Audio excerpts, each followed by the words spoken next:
হে কলম, উদ্ধত হইও না, নত হও, নত হতে শেখো। তোমার উদ্ধত আচরণে চেয়ে দেখো কি যে দুঃখ পেয়েছেন ভদ্রমহোদয়গণ। অতএব নত হও, বিনীত ভঙ্গিতে করো জোড়ে ক্ষমা চাও, পায়ে পড়ো, বলো কদ্যপি এমনটি হবে না স্যার। বলো মধ্যবিত্ত হে বাঙালি ভদ্র মহোদয়গণ, এবারকার মতো ক্ষমা করে দিন। বলো হে কলম, হে বলপেন, হে আমার বর্বর প্রকাশ ভঙ্গিমা, এই নাকে খত দিচ্ছি, আর কখনো গালমন্দ পারব না। আপনাদের ভণ্ডামিকে শ্রদ্ধা করতে শিখব, আপনাদের অপমান হজম করার অপরিসীম ক্ষমতাকে সম্মান করব।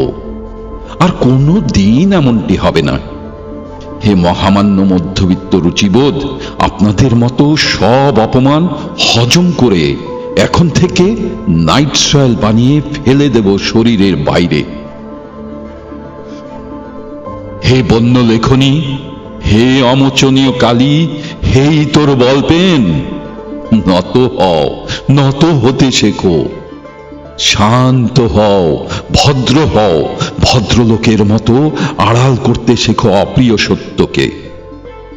প্রিয় মিথ্যা বলা শিখে নাও, বিক্রি করে দাও তোমার বিবেক। উচ্চারণ করো না এমন শব্দ যা শুনে আহত হবেন তাঁরা। নত হও, নত হতে শেখো। তোমার পেছনে রয়েছে যে পবিত্র বর্বর মন মস্তিষ্ক, তাকে অনুগত দাসে পরিণত হতে বলো। হে আমার অবাধ্য কলম, ক্রোধ সংবরণ করো, ভদ্রলোকের মতো লেখো, ভদ্রলোকদের দুয়ারে ধর্ণা দিও। শিখে নাও সাজানো গোছানো প্রভুপ্রিয় বাক্যাবলী। শিখে নাও, শিখে নাও।